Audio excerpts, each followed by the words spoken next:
Assalamualaikum class 9 exercise 1.4 question number 2 state whether each of the following expressions is a rational expression or not। क्या ये जो expression दिए हुए हैं इनके बारे में हमने बताना है कि क्या ये रैशनल है या नहीं है रैशनल। तो यस और नो लिखना था। मैंने यहाँ पे जहाँ पे रैशनल है यस लिखना था तो मैंने लिख दिया कि ये रैशनल है, और जहाँ पे नो लिखना था मैंने वहाँ पे इरेशनल लिख दिया है, मतलब वो रैशनल नहीं है। तो ये देखें रैशनल होते क्या है, रैशनल होते हैं जिन्हें हम पी ओवर क्यू की फॉर्म में लिख सकते हैं।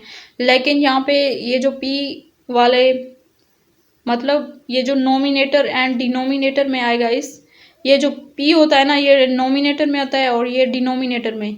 तो ये जो पी है ये जिस तरह पीछे पोलिनोमियल था, मतलब एक सीक्वेंस है, उनके एक्सपोनेंट की पावर या तो पॉजिटिव हो, पॉजिटिव इंटीजर हो या ज़ीरो हो, तो एक सीक्वेंस से इनकी नोमिनेटर एंड डिनोमिनेटर में होना चाहिए, तो वो तभी रैशनल होगा। ये देखिए यहाँ पे अंडर रूट एक्स है और ये अंडर रूट एक्स है। एक तो अंडर रूट की फॉर्म में भी इसकी एक्सपोनेंट की पावर नहीं होनी चाहिए 1/2, जिस तरह एक्स की पावर 1/2, मतलब वो तो ज़ीरो पॉइंट समथिंग आ जाएगा, तो इस तरह नहीं होनी चाहिए। ये देखिए ऊपर भी अंडर रूट एक्स है और नीचे भी अंडर रूट एक्स है, तो ये रैशनल नहीं है, इरेशनल है। 3x³ minus 2x² plus under root 3 और ओवर में 2 + 3x माइनस x²। तो ये देखें p of x over q of x, इस तरह भी कह सकते हैं एंड p ओवर q भी कह सकते हैं।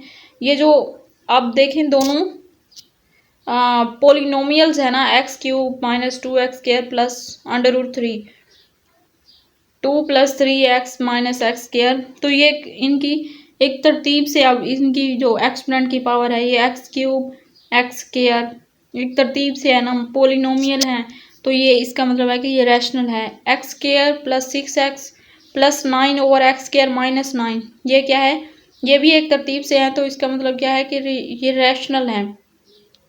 2√x plus 3 over 2√x minus 3, तो इसका क्या मतलब है, रैशनल है या इरेशनल। क्योंकि दोनों में अंडर रूट एक्स है, तो इसका मतलब है कि ये रैशनल नहीं हो सकते, ये इरेशनल है। अगर आप मेरे चैनल पर न्यू हैं तो चैनल को ज़रूर सब्सक्राइब कर देना, वीडियो को लाइक करना अगर पसंद आए तो, और अपने दोस्तों के साथ शेयर करना। मिलते हैं नेक्स्ट वीडियो में, तब तक के लिए अल्लाह हाफिज़।